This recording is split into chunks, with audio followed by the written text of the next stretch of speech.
देखंतु सरकारଙ୍କ बड़ घोषणा पेंशन पाइबे सुभद्रा हिताधिकारी तेबे 2 लक्षरू ऊर्ध्व हेबे उपभोक्ता।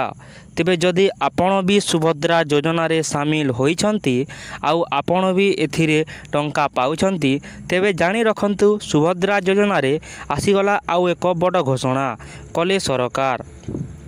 तेबे सुभद्रा हिताधिकारी प्रति मास पाई पारिबे पेंशन केमिति आसंतु आमे एही वीडियो रे जानिबा।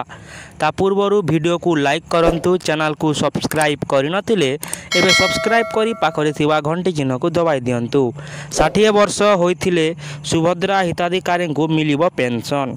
एमबीपीवाई एमिति की एनएसएपी रे हिताधिकारी को एनै अंतर्भुक्त करा जिवो।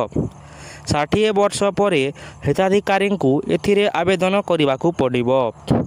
अधिक वयस्क एवं दुर्बल लोकंकु अधिक प्राथमिकता दियाजिबो बोली कहिसंती प्रभाती परिडा। तेबे मधुबाबू पेंशन योजना रे जोड़ी हेबे सुभद्रा हिताधिकारी। जातीय सामाजिक सुरक्षा कार्यक्रम में सामिल हेबे सुभद्रा लाभार्थी। तेबे सुभद्रा योजनार पूर्वतन हिताधिकारी को अंतर्भुक्त करने एनै चिठी होईछि। 60 वर्ष पर एमबीपीवाई एनएसएफ रे जेकोसी अधीन रे पेंशन पाई योग्य हेबे। एथिरे राज्य रे 2 लक्षरू अधिक सुभद्रा हिताधिकारी उपकृत हेबो बोली मध्य जणा पड़िछि। तेबे जदि आपण भी सुभद्रा योजनार हिताधिकारी आउ आपणकर बयस 60 वर्ष एवं हो जाइछि तेबे आपण प्रति मास मध्य पाई पारिबे पेंशन बा पेंशन पाई योग्य हो पारिबे। ता छड़ा ए पर्यंत सुभद्रा योजना रे 3टी किस्तिर टंका 5,500 करी 15,000 टंका मिली सारिछि।